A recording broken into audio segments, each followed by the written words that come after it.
Space Podcast, Third Space Podcast, Third Space Podcast, Third Space Podcast.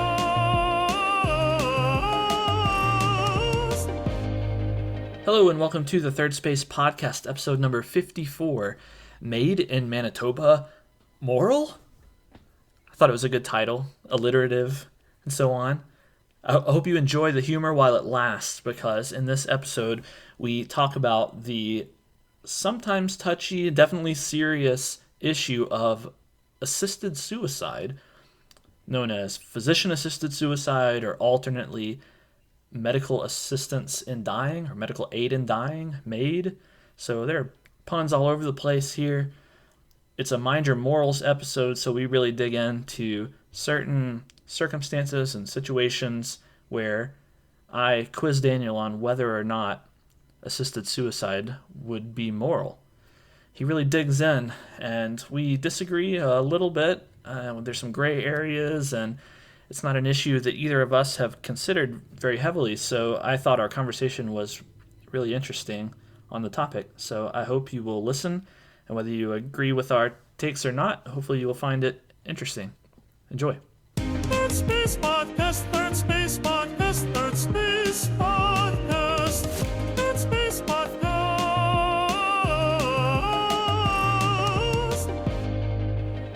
Bennett the Minute. And Daniel, bring you Yeah. the Third Space Podcast.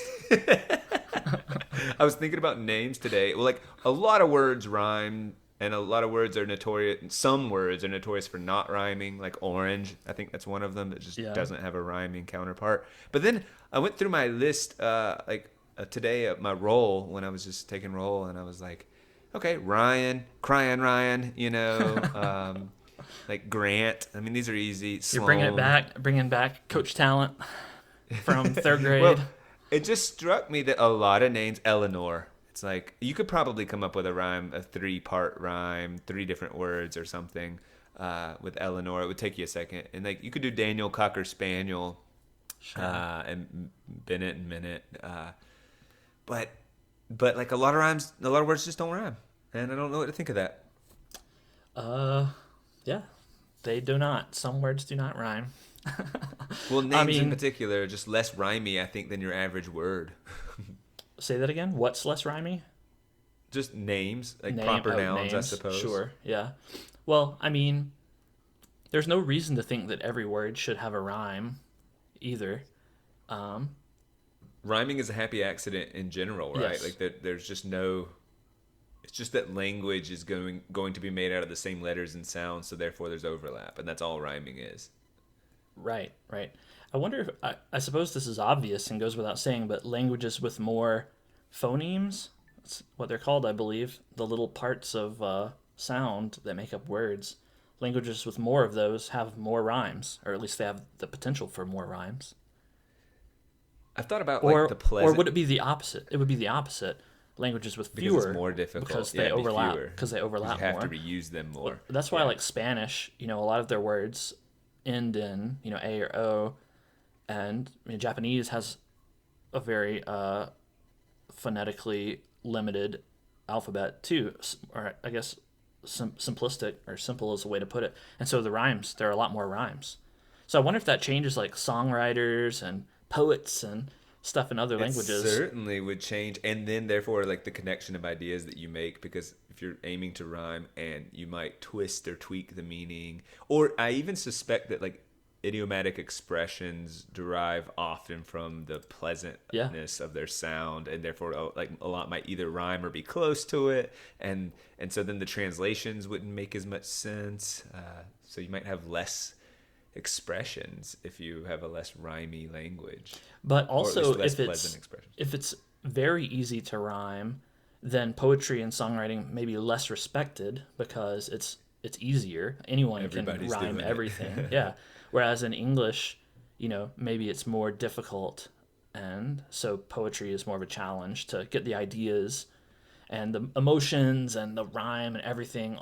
Of course, in modern day, we don't care about that stuff. Rhyme doesn't matter. You just I was about to say cry onto the page. Yeah, so that's why all the American poets are really respected, Yeah, right. I wonder today how your morals are feeling. I'm feeling very moralistic. Very moral. All right. Yeah, I'm ready to judge things, Judging not time. not hold back. Well, okay. In that case, let's do mind your morals. I have a spicy mind your morals for us today. Um, Spicy. I thought we could do more, yeah, yeah, yeah. I think you did that morning last stuff. time. I really like that. Mind your morals. So Or some sort of button we could click. I would love that. this one is spicy not because it's super outlandish like some of the previous ones we've done, like the elimination button and so on, but because it's a real, pretty much current moral issue that people are facing. Oh man. Yeah, I wouldn't say necessarily that it's contentious exactly, but it has the potential for controversy. And I just feel like it's gonna map onto politics or something quickly, you know? there I are don't even know. I don't even know what it is. I'm just ready for it. there are some hot button issues that that I'd rather avoid getting into on our podcast. This one, I don't think it's quite there. We'll see what you think. Either way, we're about to get started. So the topic is euthanasia, also known as assisted suicide. Ooh. Yeah. So there are some things going on in in various countries around the world, various states in the United States regarding this topic, but I don't want to get into those yet. I just want to step through some situations and see where your moral compass is, and whether you can rationalize the pro and con of the situation, whether it's Sure. justified or not justified. And Do you then want my knee-jerk reaction on euthanasia, or do you want to get into some specifics? we'll that you wanna throw probably at me? cover. You can give a brief knee jerk, I suppose, but we'll cover the bases, I think. I'll keep it really brief by saying this is a great mind your morals for me specifically because I feel very conflicted about it. Oh, okay, and good. So I will not be. I won't be trying to navigate politically to please people. It's just a true conflict to have within my own spirit. Yeah, I don't. So I yeah. don't see it as very politically tied up. Like it's certainly not one of the main issues that people talk about when they're talking about politically related moral issues. At least I don't Right. hear it in that context. So to me, it retains a little bit of purity as a moral issue. It's not tainted by all of the political division, at least Right. not strongly anyway, which makes it good fodder for mind your Yeah, morals. totally. All right, so let's just jump in with. There are some definitions we could go over and everything. I don't think we need to. We'll first get your take on things, and then maybe at the end we'll discuss how it relates to the way the world really is. But Okay. let's first just consider kind of the classic situation that people think of when they think about euthanasia or assisted suicide. So a patient in the hospital with terminal cancer, maybe they're old, they only have weeks to live, and they want to avoid, pain of their last days, the cost of their last days, or maybe retain their dignity.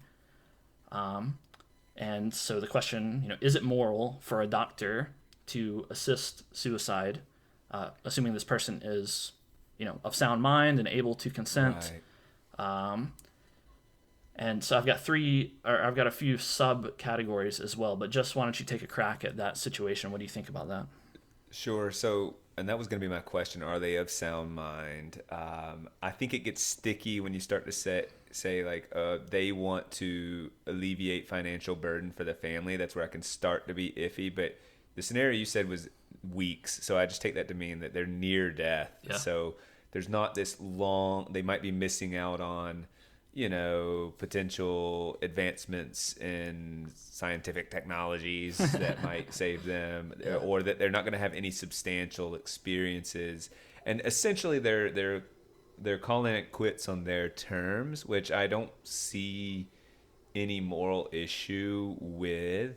I guess the reason it even sounds sticky at all, like I think I'm okay with this. I'll even feel comfortable enough to say, yes, I'm okay with this. But the reason it's even in any way morally sticky is that we operate from the assumption that life, like that we want to live, that a healthy person, that does not want to commit suicide. Like, we are biologically driven, in fact, to survive and thrive. And so it gets trickier when you're at the end of your life, because survival is not an option for much longer anyway, and those sorts of things. So the fact that they're old, the fact that they're in pain, presumably, and that they're able to say goodbye to their family, and then go peacefully. I not only is the answer yes, but like, this seems humane to me. It really does. And that if you were to say no to it, I would suspect you of being ideologically driven. Like, you're just so committed to no intentional death under any circumstances, that, I just am suspicious of the person that goes absolutely not to that. I just feel like they would be responding to maybe something else. So let me ask a question on this, kind of on this scenario. What about the moral burden you place on the doctor to actually perform? Let's assume that the way this is going to work is that they're going to give some lethal, injection to the patient. Do you think that's a moral way to handle this situation? So it's called Hippocratic Oath, right? Like, first do no harm kind of thing. That's their number one calling. And then I guess the word harm, you'd have to really unpack, because you could argue it's, are doctors ever doing harm by keeping their patients alive past what would otherwise be the natural state of things? And that could be harmful. I think you can, and I'm not just saying that as a thought experiment, but like, I sincerely believe that can lead to lots of harm, like extended harm of the patient, of the family, in lots of ways. And I guess finances is included in that. So the injection, okay, I guess there is some degree of uncertainty that, like, a lethal injection, for instance, is absolutely painless. So if there's some spike of pain or there's also the mystery of death, right? Like, what happens in that moment. So there's some room to explore, like, playing God, so to speak. And I think maybe that's the moral objection in some ways, is that, like, okay, now we've got doctors playing God, and that starts to become, well, I think it's healthy to be fearful of unnatural things, of like people playing God. So I'm sympathetic to this criticism. I just don't think we're anywhere near playing God. Like, that's such a provocative statement that's, I think, thrown out there as an argument. It's like a bumper sticker argument that I'm not prepared to apply to this situation. Like, are you kidding me? Easing them into their death, giving them a peaceful way out moments before their death, presuming, like, I think by all of our scientific assumptions, you're not causing some, bizarre, painful experience. So therefore, like, I'm comfortable enough to still, within my moral framework, say, like, this is okay with me. And I don't think doctors are causing harm. In fact, I still believe that they're alleviating it. Okay, so even if the doctor administers a lethal injection, you think that falls within the moral bounds? I guess that's the only, what else? Do you mean like the other one being taking them off the respirator kind of thing? Withdrawing some life preserving medicine or therapy or something like that. Yeah, withdrawing. I mean, I will say, yeah, injecting is different than withdrawing for sure. But there is some trickiness. Is it less humane if they're going to take them off the respirator and they're going to choke to death over the course of, well, I guess that would only be minutes, but it could be if they're breathing slowly. All right, it's going to be out 4 hours. We're just going to watch them kind of struggle for 4 hours in a state of semi-consciousness or like, I don't know. Is that really like, I don't know. That's weird. I don't like that. I'm not comfortable with that. I'm more comfortable with a peaceful, all right, goodbye, thank you. It was a good, it was a good one. So peace out. See ya. Okay, that's interesting. All right, so what about is it moral for the doctor to prescribe some medications, barbiturates, for example, and the patient self-administers and essentially overdoses? Well, now you're introducing more possibility for error, taking too much and they go, oh, I want to take a few more just to make sure, but they end up vomiting and then having a horrific incident. Let's assume that this is a controlled, they're in the hospital and it's a controlled setting. It's just that the doctor, by his hand, isn't, actually performing this. Yeah, here's the bottle killing. if you choose it, and Yeah. it will go reasonably smoothly because they will do the proper amount. I mean, I guess that sounds even in some ways better. At least my knee-jerk reaction is that sounds better than the injection. Well, I actually am having trouble distinguishing. Like, these feel, I don't know if we're into semantics. It's not semantics because it's a physical act, but like, what is the difference in the doctor saying, you wanted to kill yourself, right? Well, here's the means to do so, versus it's like holding the door for someone versus them walking through the door. It's like, okay, but like,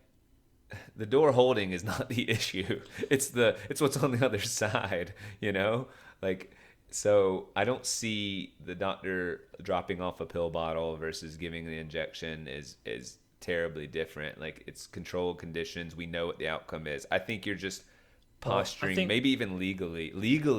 They need to probably make a distinction. Legally, there absolutely is a distinction. And I think, for good reason, there's a difference between actively taking an action and passively allowing an action to happen to you.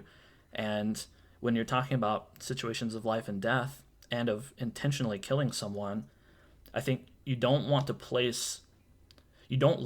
want to place the moral burden on a doctor of actively taking an action to kill someone, especially considering the oath that they take and so on.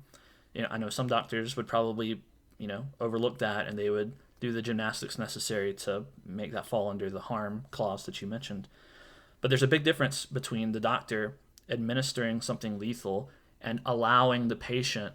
It's almost an extra embodied step of consent for the patient to take the pills themselves. That's a good point. Right? The extra step of like embodied consent is how you put it. That's good. Because it's, hey, I've shown you all the steps, and if you are finally making this consent, like, you are the one physically placing it. Because if you kind of go into a dystopian world where this is maybe abused, then they would easily claim, he gave me consent, and that'd be harder to do if you had to take the pills themselves. Well, that's another issue, right? I think with giving the doctors lethal injection power. You alluded to the power to play God, and I think there is some authority discrepancy here.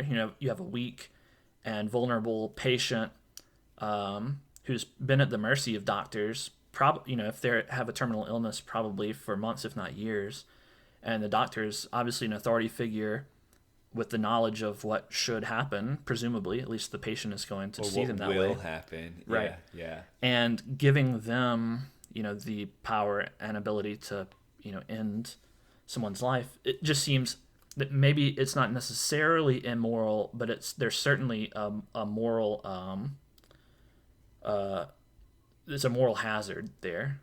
And I just had another thought too. We talk about of sound mind, but pain is a disruption to sound thinking.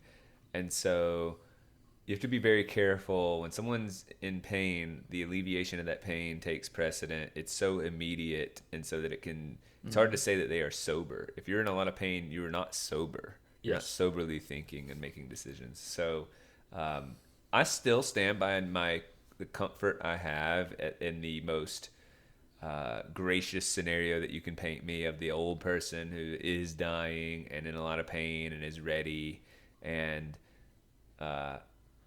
there's just not going to be a turnaround there or anything. So I'm still comfortable with that, but I've got a lot more on my mind. Good. So well, I'm glad that you fall that way, because it makes, if you were against that, then the rest of it gets a little less interesting. But so you're okay with the Can I get your opinion, or do we want to save your opinions for a moment? I'll give my opinion. First, let me ask one more little bit on this scenario. Is it moral for a doctor to suggest this route to a patient, to say, if this is a valid medical pathway to take, is it okay for a doctor to suggest it as an option to a patient who is perhaps has a terminal illness and is in pain or is facing some extraordinary cost or whatever? Okay. I think suggesting and recommending are different. So if I say, hey doc, I'm assuming this is a morality discussion and not a legal one. So let's assume that was an option on the table, and I said, "Hey, tell me all my options I'm exploring here." Then this is a neutral presentation of ideas. If you want to know all your options, here is one, and then that seems morally neutral. It's like you asked for this. In that all case, the options. would you be okay with a doctor suggesting euthanasia in any routine physical exam for anyone? I mean, if it is an option presented neutrally, you go to the No. dentist and So you I need a want my cavity teeth whitened. filled, and And they say, you know "All they right, try to upsell you on that. here you are, that- Daniel. that, So we've got our silver, we've got our whatever ceramic tooth implant or whatever, or we've got euthanasia. We could also kill you if you want." We've Just got presenting it mint- neutrally. We've got mint, cookie dough, or euthanasia. They try to upsell you on that stuff they put on your teeth, the little slimy stuff for $50, or Yeah, euthanasia. Right. So, no, of course not. So I guess I have to say, like, but those don't. Well, I get what you're saying. The reason, well, let me go back to my distinction, and then I'll visit that. Is like recommending it seems off the table for me. I'll say that like, oh, based on my medical experience, You should just die. You should do it. You should just die. There's something morally reprehensible, and like you've overstepped. Okay. When I also, if it's a world in which it's legal, I guess that's always an option, like you said. So I tend to actually think in a world where it's legal and it's known, as an option, that like, no, I don't think they should recommend it. I don't think they should. Should they Sorting suggest through it? Should they mention it neutrally, as you No, said? they shouldn't. I said recommending. No, I don't think they should suggest it Okay. because The I only think way- that their job is to keep you, keep pushing you, but also to render the services you request. So it's this weird balance. So, if you're interested in exploring that option, then you've opened the door. But for them to be like, "Hey, don't forget, you're in a lot of pain. You've been bitching quite a bit, and we could use some empty beds. Like we're at capacity." Like, well, because motivations for suggestions or Yes, even right. start Exactly. to play in, and so if Yeah. it's known, then you better believe me that patients know when they're facing terminal, or these extraordinary circumstances. They know, and so yeah, I don't think so. I actually don't think so. All right. So in my opinion, I don't have a extraordinarily strong moral reaction to the issue at the broadest, most general level like this. I think whereas you fall on the it's acceptable side just kind of slightly, and maybe you're not totally firm on everything. I'm probably on the other end just as strongly. I'm against it a little bit, and I feel pretty comfortable denying medically assisted suicide in all of these cases. I certainly think that the lethal injection I don't think that's okay to even get into the realm of doctors who their entire purpose is saving lives. I don't think that we should get them involved in taking lives intentionally. So are you saying that like you're scared from a systemic issue of embracing that worldview in which doctors are helping make it happen? But is that fair to say? But you may be more into like people doing it themselves, like at home. There's a little bit of a sliding scale. I don't think we should get doctors involved in administering lethal injections. So the order that I presented these things to you, and it gets a little bit more extreme, right? Lethal injection, feel pretty good about saying no to that one. Withdrawing the life-preserving therapies or medicines or whatever, still not really a big fan of that. Don't think we should allow it, but it's better than the lethal injection. And then doctors prescribing drugs for overdose, still don't really like that one. But it's better than the others. And I certainly don't think a doctor should ever be in the business of saying, have you considered killing yourself? I just don't think that's a good way to go. You brought up a very good point doctors have other competing interests. Now, their primary interest is always supposed to be the good of the patient. And if you introduce the option to let some of those other interests wiggle their way in, then I think they will, inevitably, systemically, as you say. And then kind of taking the systemic issues off the table, I think there also is sort of a more broader philosophical or maybe even spiritual issue about what is the purpose of a human being? What is our life? What is the value of our life? You mentioned the mystery of death. There's so many things we don't know, but we do know that life is very precious and can't be regained once it's relinquished, at least not within our realm of observation. And so intentionally ending that life is it's such a heavy decision that I don't know that we can make it. I don't know that we can make it in these situations. I'm willing to hear arguments to the contrary, but I would be very hesitant to make that decision. Well, I appreciate your kind of framing life as a gift and precious and things like this, and it's really an optimistic outlook, which I think is the one we should have.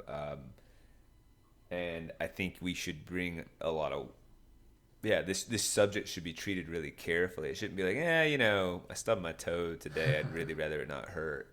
Or it shouldn't even be like I'm currently massively depressed. Not to understate the pain of that, but for another bumper sticker slogan that I find compelling is it's a permanent decision to a temporary issue. So well, that brings it cannot be revoked. So. That brings up a couple of other side issues you already kind of touched on, like a person in pain or at the end of their life, or with other concerns like burden to their family or their dignity or whatever. All of these things are weighing on their mind when they're making their decision, and there's a question as to whether that constitutes sound mind, right?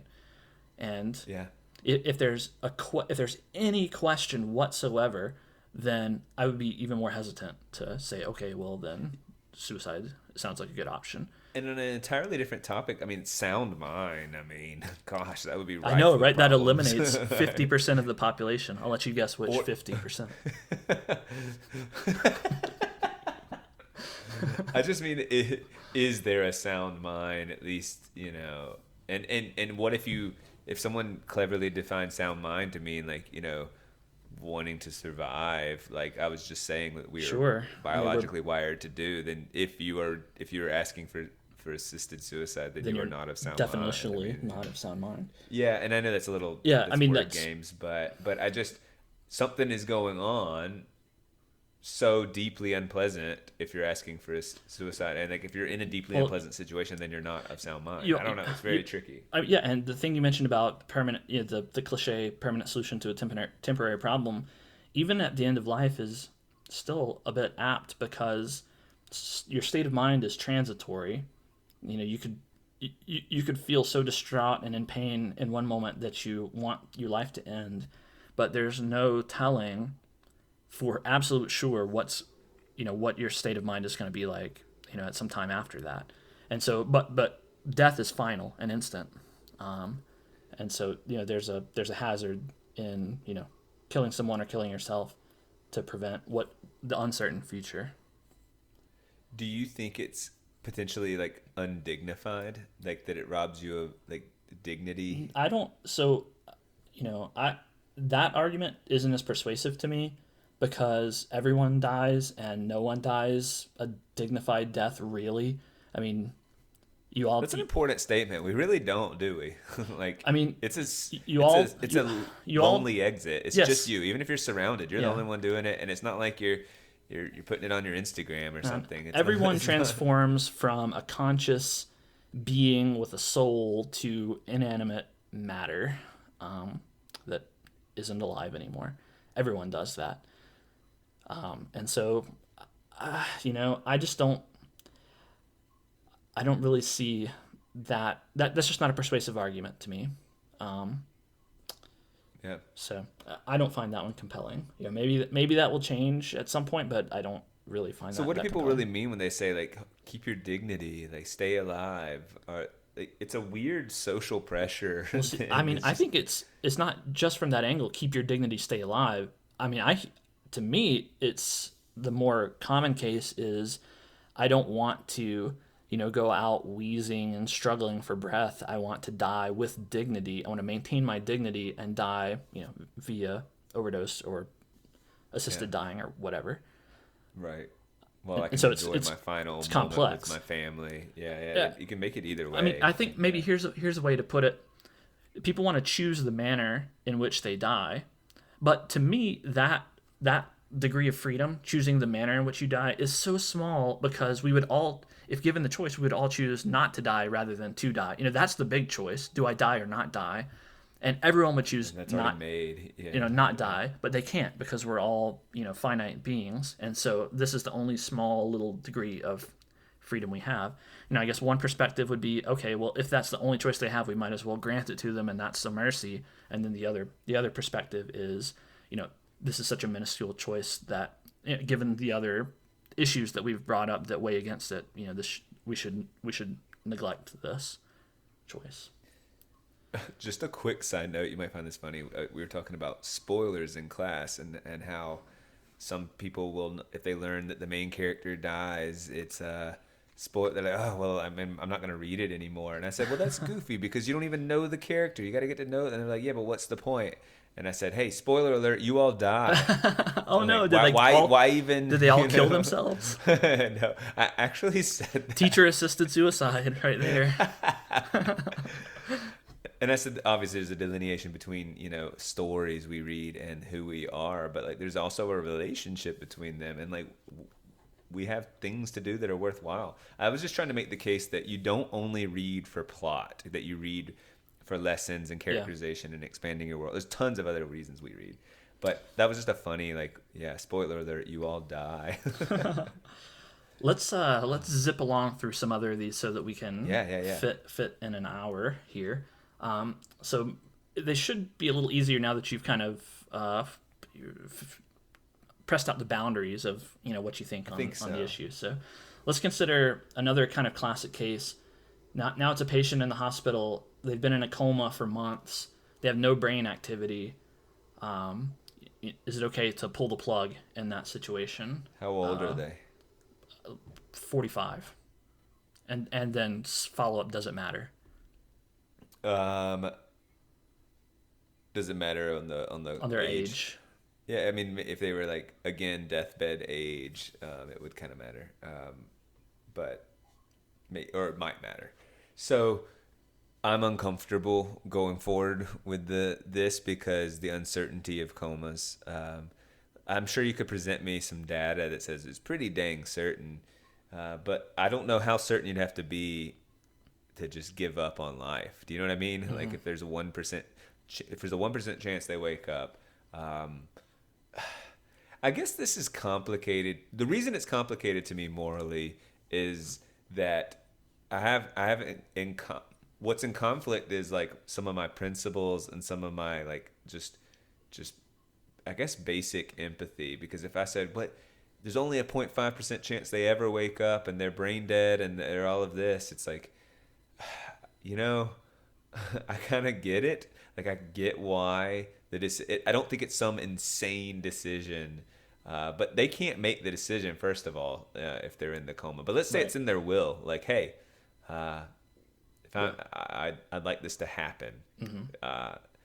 Well, oh man, if they've actually declared, if I'm ever in a coma for a long time and there's less than a 1% chance, and the doctor says it's a 0.5%, it's a 0.001% chance. Yeah. I'm like, well, I'm following their wishes. Should I assist them by taking them off? Well, then I feel like I'm honoring their wishes, and so I'd like to pretend, or maybe is it pretending? I'd like to say this is beyond me. I'm not making this decision. I'm just doing. I'm enforcing their will. I tend to agree with you in that situation. Let's say it's not in their will, and it was it's not they in got their in a will. car 45, accident. They haven't made a will. Yeah, they got in a car accident. Suddenly, they're now in a coma for 6 months, and all the other situations are the same. The doctor says, 0.5% chance, so on. Is it okay? Is it moral? Is it moral for the doctors to do or for the family to do? I guess that's a different. good question. Either you can consider each of those separately if you want. The doctor. I mean, for all the reasons we've discussed, I think I'm leaning against the doctor taking them On his off, own initiative. on his own. So if he's like, and can you imagine the family's like, no, please leave them on. They're like, hey, there's only so many respirators and like time to take them off. It's like, no, you make more respirators. Like, but that's an interest. Now there's a competing interest thing of like, who deserves the respirator more? The person who's really actually going to be kept more likely statistically to survive and thrive. Like you're gonna let this person, whose lung just collapsed, die because this person who's, called dibs 6 months ago in their coma, and like, and then if is the doctor allowed to present that, hey, listen, there's an option where we could keep this 12-year-old who was in a car accident who has a collapsed lung alive if you'll just sign off and kill meaning your 45-year-old 6 months coma. Like, is it ethical to even present that scenario to the family? And I bet the doctor would, by the way, just say, hey, this is an option, which it has its own gosh, like that's tough, especially if the family was totally on board with keeping the 45-year-old coma patient alive. Right. Or there could be also like internal family issues, or no one wants to say it, no one wants to take them off, so he just says, please keep them alive, and then now they actually are freed of the burden because they get to die with their loved one gets to die with purpose. And so gosh, I don't like, there's just so many freaking scenarios that this drives me crazy. But there is at least one situation where you think it is moral to do this. Like, you could concoct a situation. The person is 87 years old, when they fell into the coma, and the low chances from the doctor, and the family is all okay, and they put it in their will. All of these things mitigating in favor of it, you would be okay with it. Yeah, at least I wouldn't lose sleep at night. I might go, in theory, there's some questions there, but in reality, I'm sleeping fine. And I guess that, at the end of the day, I can sort of morally go, kind of object to that, at least in principle, but I'm going to sleep just fine if that happens. I'm not going to be outraged. All right. So that's the upper boundary. The lower bound, can you establish a lower boundary? All right, so let me just throw out a lower boundary. A 15-year-old with his learner's permit gets in a car accident, falls into a coma. They've been in the coma for 3 days. What about this situation? Is it okay to pull the plug? Yeah, you don't pull the plug on that. That is a good lower boundary. 3 days, yeah. Like, no, we got to give up. Like, yeah. All right, let's say it was 3 months. I'm still saying, and they're saying, hey, it's not looking good. We're talking 1% chance. Yeah. You still hold on to 3 that. years. 15.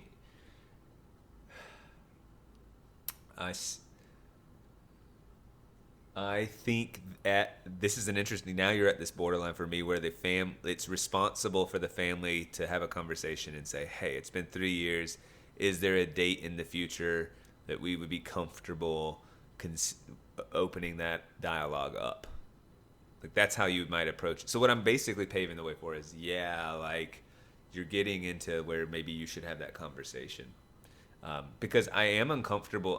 I'm pretty uncomfortable indefinitely. Or like, okay, this 15-year-old is now 38 and on the respirator. I'm just like, what the hell, right? Can we say that? Like, I didn't look this up, but I wonder what the longest coma duration is. Someone coming back from. Yeah, I would love to know that, because I think it's so sad. And like, also coma and brain dead. What does brain dead actually mean? So a quick Google says 29 years. Really? Yeah, man. Just quick Google search. So who knows if that's, I'm not going to look up the details of that, but yeah, 29 years.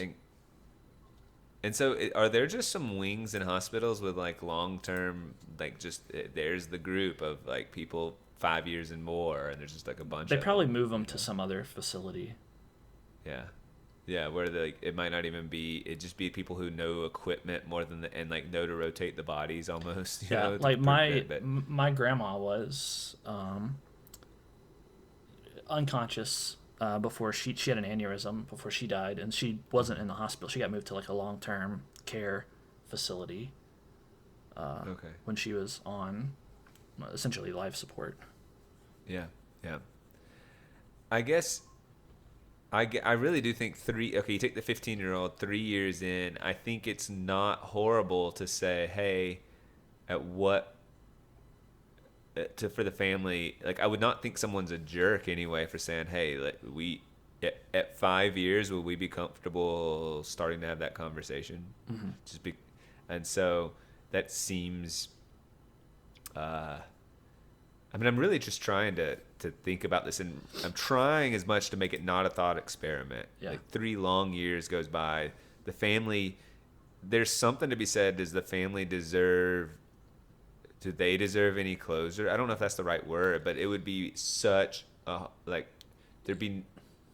It would be I really guess that hard. shouldn't be It would be considered. really hard, but to me anyway, that sits outside the equation. Yeah, I mean, I think in theory it does. I just Yeah, obviously there are practical So- realities like how many respirators you have and the cost of keeping this person alive. There's a lot of practicalities that influence their, the cold hard decision. But in a theoretical context, we're talking about the value of a person's life and whether we should consciously give up on that life or not. Right. So I mean, at 3 years, I'm of the 15-year-old. I'm not ready to pull the plug. Yeah. But I do see a family gathering together and saying, let's talk about when we would consider it. All right. So we established some upper and lower bounds. In the pure interest of time, let's not tease those out much further because I have some other situations. Okay. I think it'll get even easier as we go. So all right. So now let's take a step back. Just to, again, tease out another boundary. Let's say that you have a sick dog. It's not a human anymore. It's a Kill dog. All right, there we go. Moving along. It's a dog. They have cancer. Similarly dire situation as the humans we've covered. Is it okay to put the dog down in this situation? Yeah. I mean, I think even culturally, and I'm okay with, like, putting dogs down is usually how they die. Yes. All right. Pets So, and stuff. We don't know whether the dog consents to it or not. Can dogs consent to their medical procedures? We don't know, and yet we still persist in putting dogs down. Like, do we care? The answer seems to be no. Okay, so that falls within moral bounds to you. Yeah. All right. I mean, putting dogs down, yes. So, yeah. All right, so let me present to you another situation. So now it's a human child with terminal cancer in the same situation. And so what if the child is in a lot of pain and suffering and they want, assisted suicide, but the family does not want the child to, be killed, essentially. What happens in that situation?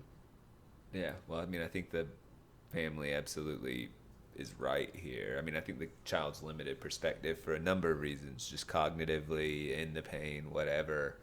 And you're not necessarily saying this perpetual, lifelong pain, I don't think. Or are you saying that? Maybe I am. Yeah, maybe it is. Yeah. Is there ever a situation in which the sick or injured child wants medically assisted suicide and the family does not, in which it's moral to actually administer it? I don't think so. Not from a systems perspective. I guess that's where I keep forgetting. I keep leaving behind the doctor and the sort of medical community and our stance that way. I keep going to the let's assume, in our first question about the lethal injection, the withdrawing treatment, or barbiturates, whatever is the most moral of those, we can apply forward to all of these. Like the method of death, we can apply that forward. Now it's just, are any of those okay? I just don't think so. Not from a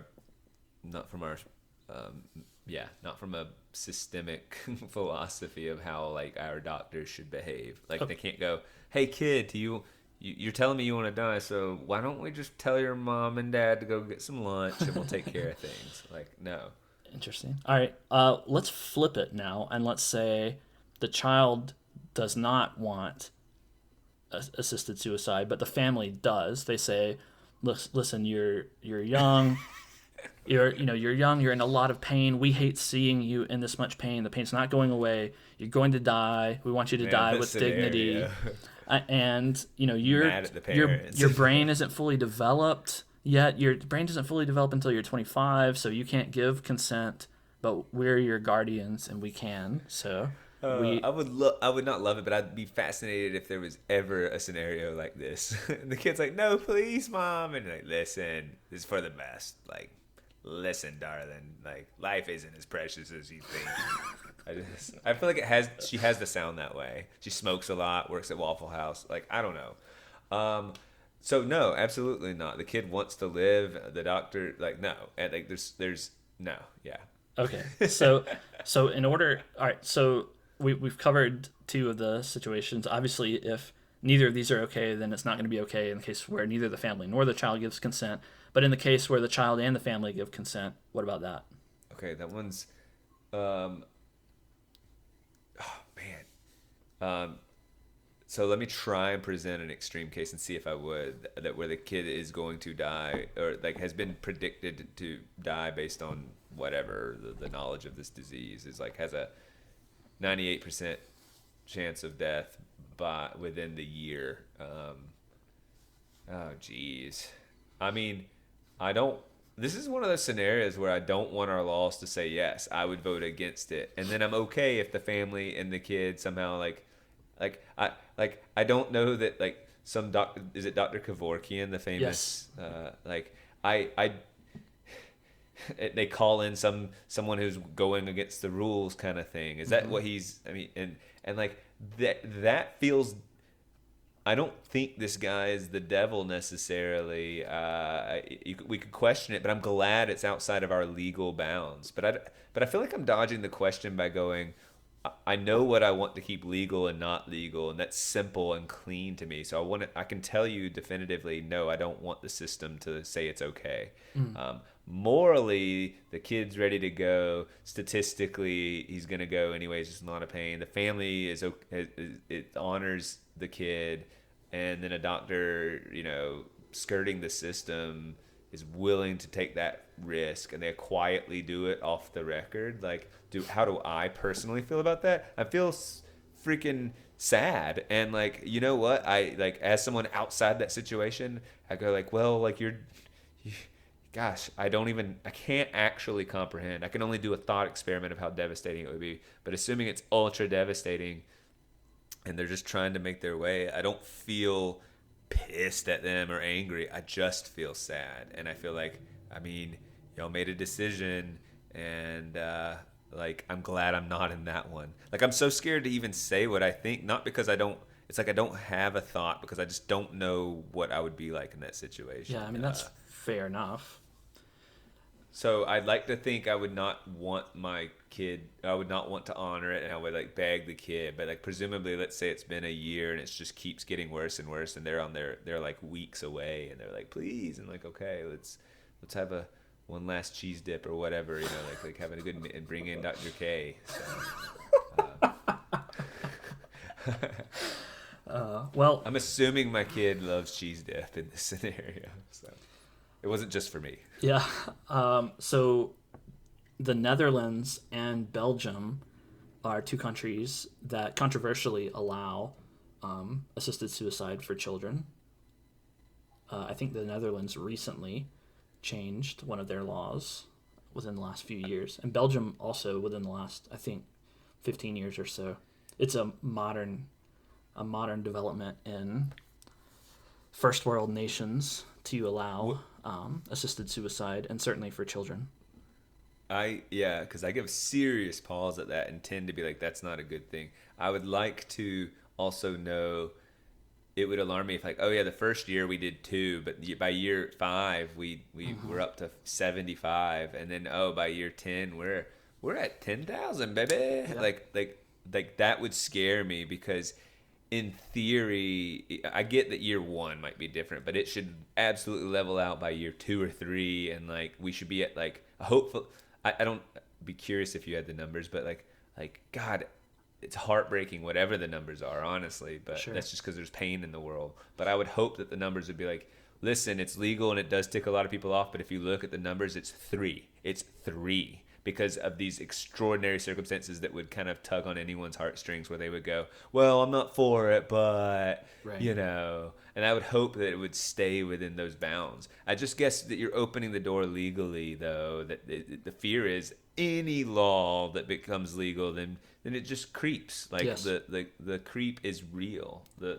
Yeah. All right, let's zoom on. I hate zooming through some of these really interesting ones, but if we want to fit in our hour, then we gotta. And I want to get to the finales. So all right, so let's consider now an adult who has simply severe depression or another mental illness, but it's not terminal. It's not terminal, and it's not terminal cancer. They're not on their deathbed. They just are very unhappy with life. They've, whatever the symptoms of this mental illness are so extreme that they don't feel that they want to bear it anymore. No, yeah. So I absolutely am against. I'm probably the most against this, and not to downplay their pain, but like again, this is we make strides in this, like mental health. People shift, and they shift quickly, and meds are coming out, and we're learning new strategies every day, and yeah, no, we can't. And on that point, we see right now in our current moment, we see a social trend towards more mental illness, presumably caused by something. The causes are probably many and varied, but if there can be social causes to mental illness, then there could conceivably be social causes that resolve mental illness, and so you could see the trend reverse. Yes.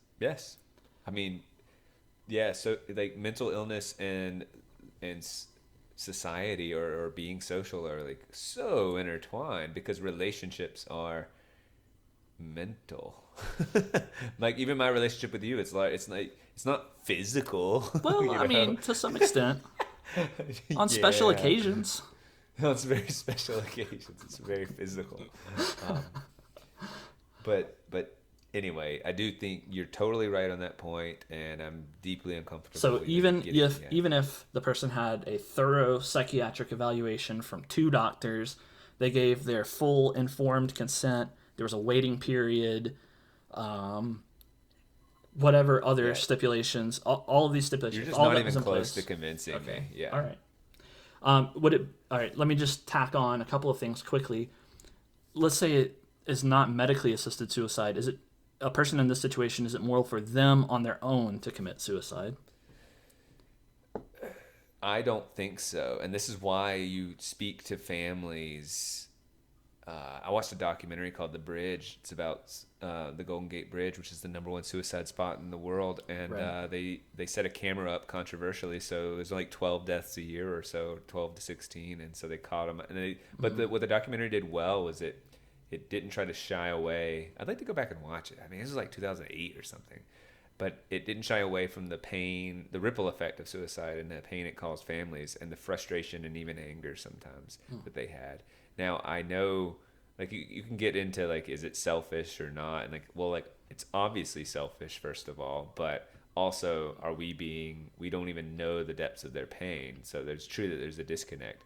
But it's safe, like, to categorize it as selfish. It's just that how much empathy should we have toward them and not be angry? It's like, well, I mean, you can't really, just like you can't tell them how much pain they're feeling, you can't tell someone not to be angry about it.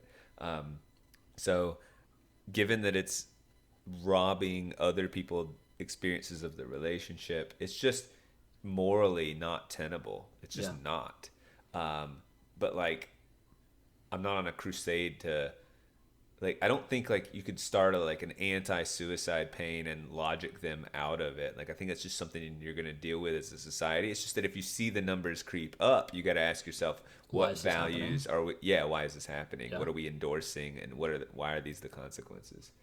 So Okay. because like it is fair to say that you want to curb suicide and suicide attempts. Like that would be if there are trends in suicides, which there are, then like we got to really start to understand what's playing into those trends.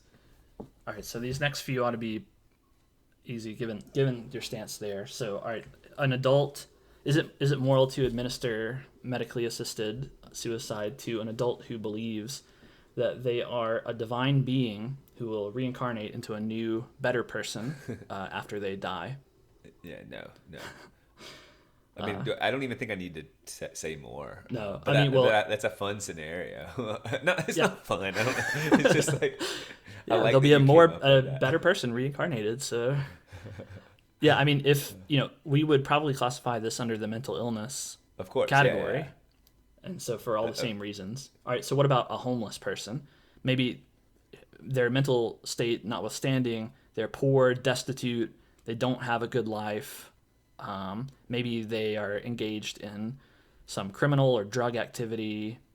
They're an eyesore on the city, so on and so on and so forth. So the answer is no, but the sad part is like that we when you talk about life, we need to frame it as a gift and that there is redemption and that there is value and there's value even beyond like could you be in physical pain and theoretically live a fulfilling life? I think it's not mutually exclusive. Now I know there's a matter of degree, of course, but so I love your framing because all of these are just like, if things are bad, can I opt out? And it's just such a short-sighted. It's not emphasizing the gift and the redemptive nature of life, or like the opportunity of redemption that is so.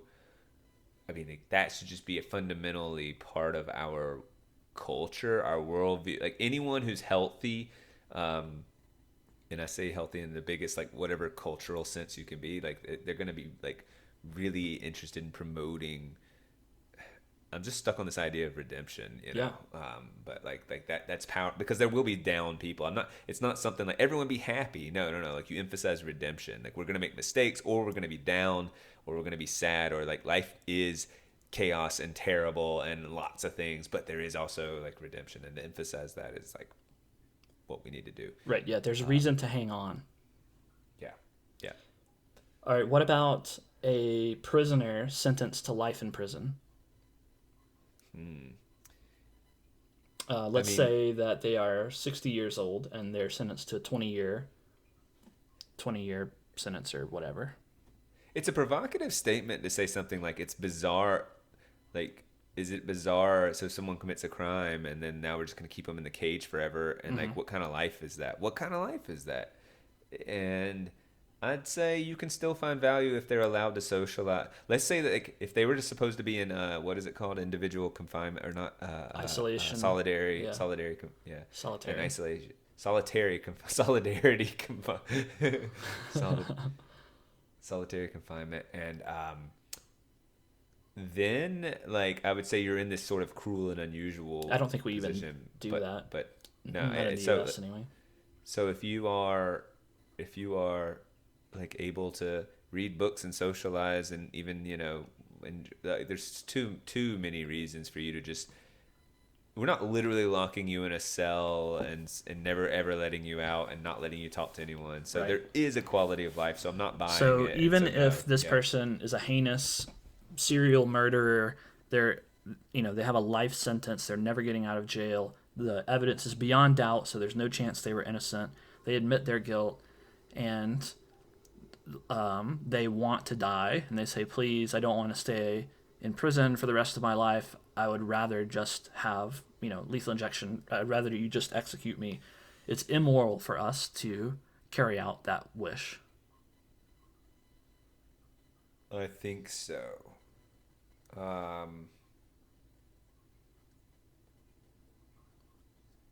Yeah. What are your thoughts on that? I tend to agree with you. Yeah. I mean, like I was pretty resistant from the very start, right? So as we go further on, I'm basically in the no camp for all of these. So I would be a bad subject to do this mind your morals on. I mean, I could talk about the whys and everything, but in terms of really having to tease out Well, my boundaries, yeah, I did that early on. I'm also interested in like would we have the right to kill that person, right, against their will, kind of thing. But that's a whole another discussion.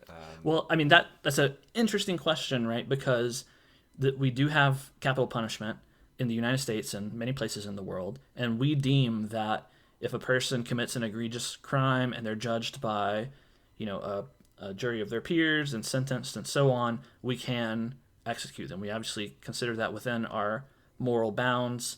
And so here we have a situation, let's say everything is the same, it's just that the legal process didn't their sentence wasn't execution, it was life in prison.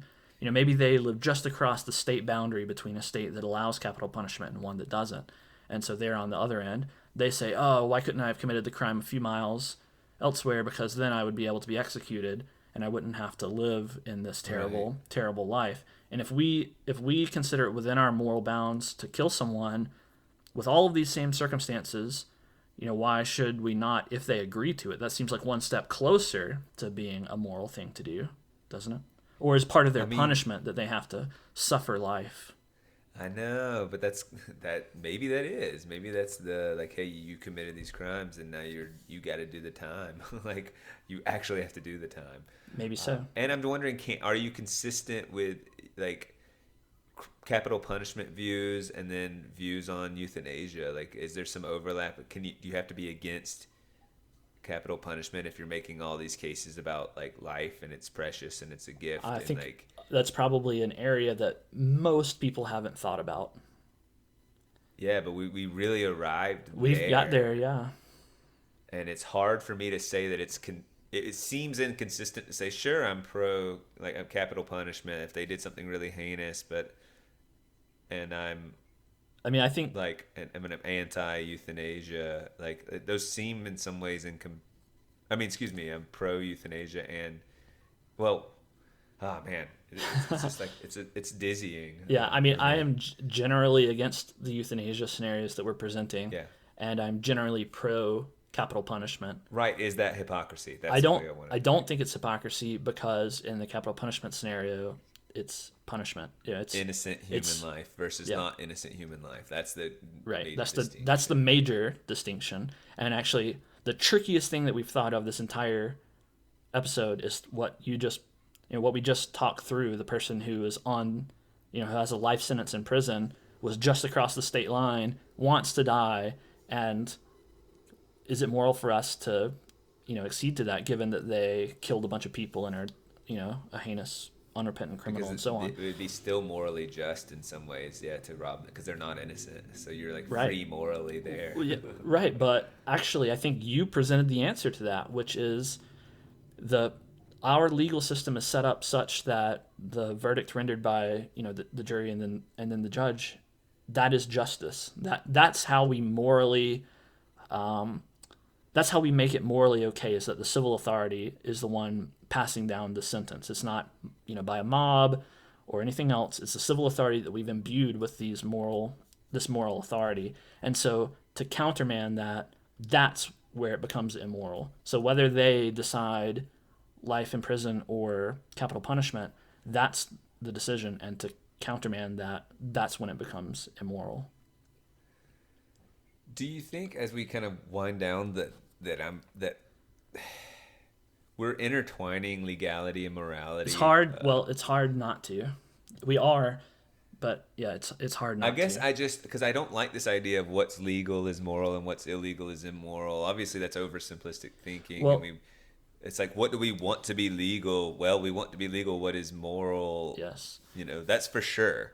Whereas we don't want to make the other like, oh, what is legal? Like, what is legal is dictating my morality. No, no, no. We Sure. want what's moral to dictate our legal Right. system. No, I totally agree. I think morality should be held to a higher standard than the law. And that's the point of Mind Your Morals, is to talk about But that's the morals and not the confusion law. I have. That's the confusion I have is that yes, I agree with you, but I'm more comfortable speaking about what I want to be legal and illegal in this conversation than I am saying definitively what's moral and immoral, because I'm comfortable saying no, these things need to be illegal. Well, I think like, so I think I fell on that side. I think that but, like, reveals something about your morality. Me?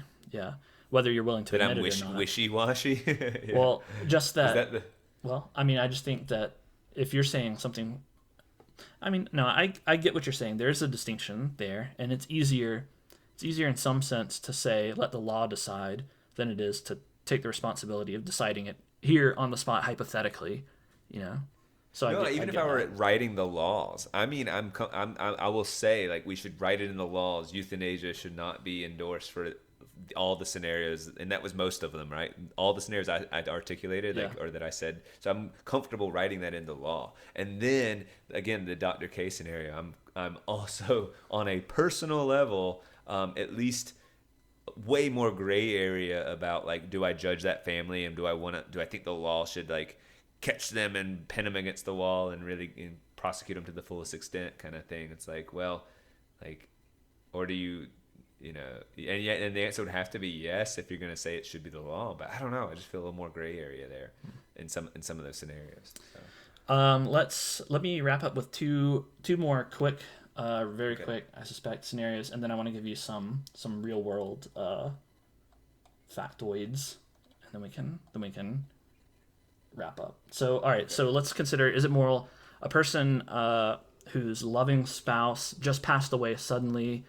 Maybe maybe it was a car accident and their child died as well. Some other, the most tragic event that you can imagine happens to a person. Doesn't affect their physical well-being. They don't directly have a mental illness because of it, but it's some extremely tragic situation that happens to them. Extraordinary grief. No. Yeah, absolutely not. What about a person, they're just having a really, really bad day? Yes, because no.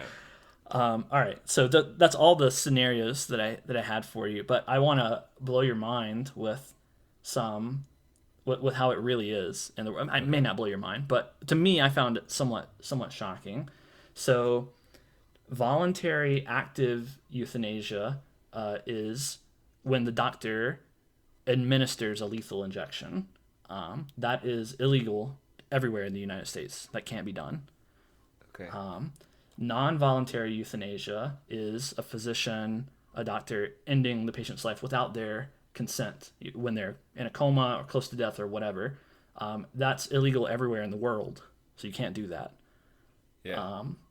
So for the doctor to do that, I didn't look into the legality of people putting it in their will and the family and all of that stuff. I'm glad, though. Non-voluntary euthanasia sounds terrifying. Yeah, it sounds like a not good idea. Murder. Yeah, right. Yeah. Involuntary euthanasia is when they don't get the patient's consent and the patient isn't unconscious or whatever. Obviously, that's just murder. It's considered murder.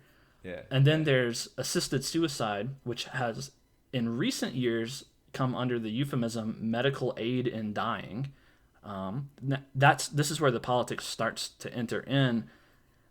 It's been traditionally called assisted suicide, physician assisted suicide, PAS, and it's been rebranded as medical aid in dying. And there's been some recent legislation in the U.S. and other countries to legalize it. This is where the physician prescribes barbiturates, usually barbiturates, to the patient, and they overdose. And it's legal in the U.S. in 11 states: California, Colorado, D.C.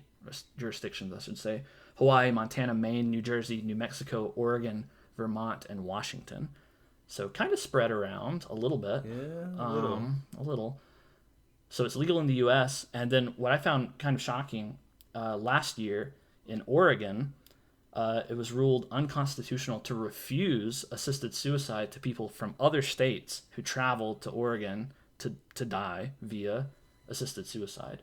So anyone in the U.S. can travel to Oregon and get this physician-assisted suicide. You mean like if they're over 18 or whatever, I could go over and I could do it and say, hey, I had a really bad day, I want this? You don't mean that. You don't mean that, right? In the U.S., it's only there are some further restrictions. I think you do have to have some sort of illness. There are some legalese terms about Okay. the level of illness that Some you stipulations, face. though. There are some Not, stipulations. I'm pretty down today, kind of thing. Yeah, I think Or- there's in the U.S. anyway. You still have to be 18 or older.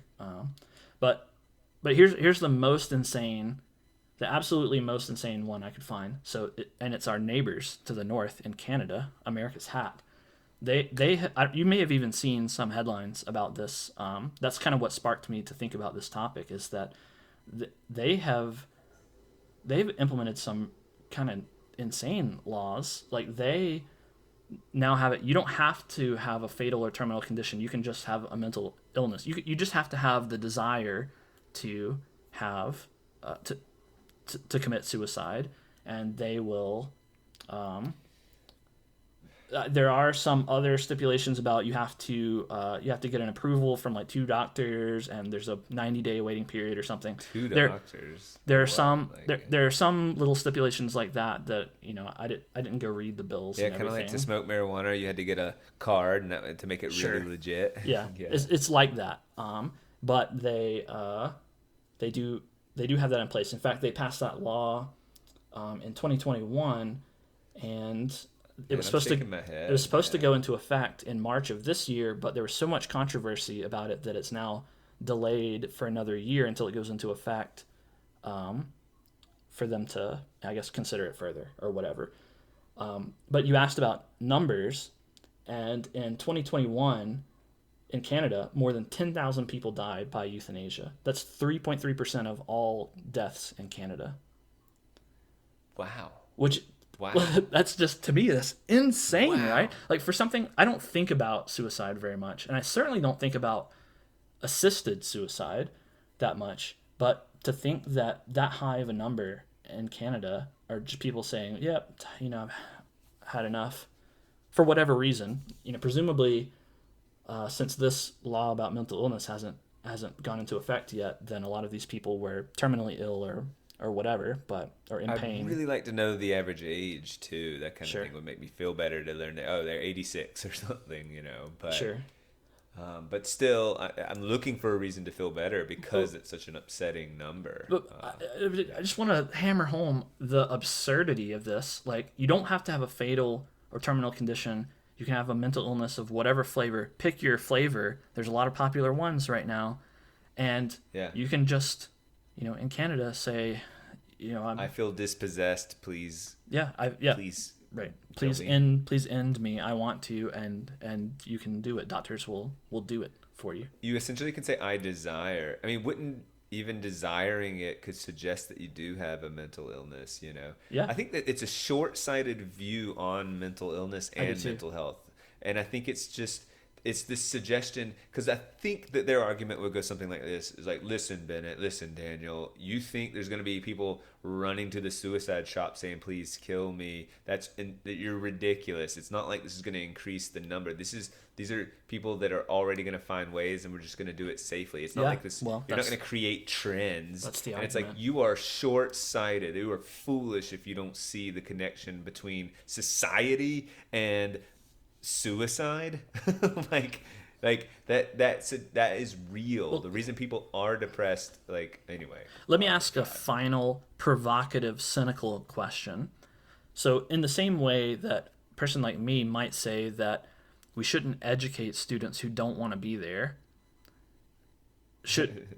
could a person, not me, say, well, these people want to die, society will be better off without them. We only want people who want to live and who have that vitality and desire to improve things for society and themselves. And so it's okay if you do want to desire suicide. We should make it as easy as possible so that we can be free of that burden.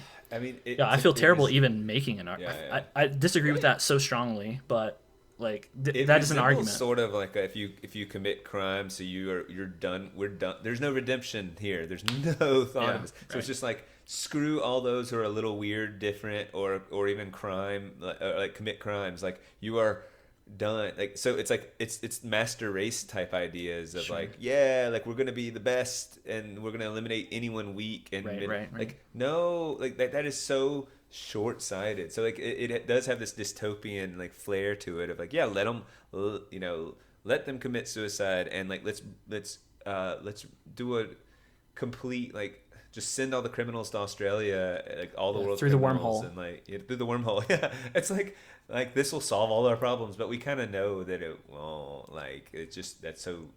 So And we have to unpack- reference to a previous episode, wormhole punishments. Yes. By the way, Yeah. everyone go check it out. I find that to be. I'm just sitting here insulted that I'm imagining the argument for the just let anyone who wants to commit suicide commit suicide, because it's Oh, by the way, compassionate. that's the term commit. Have you heard this? The argument goes, yeah, it's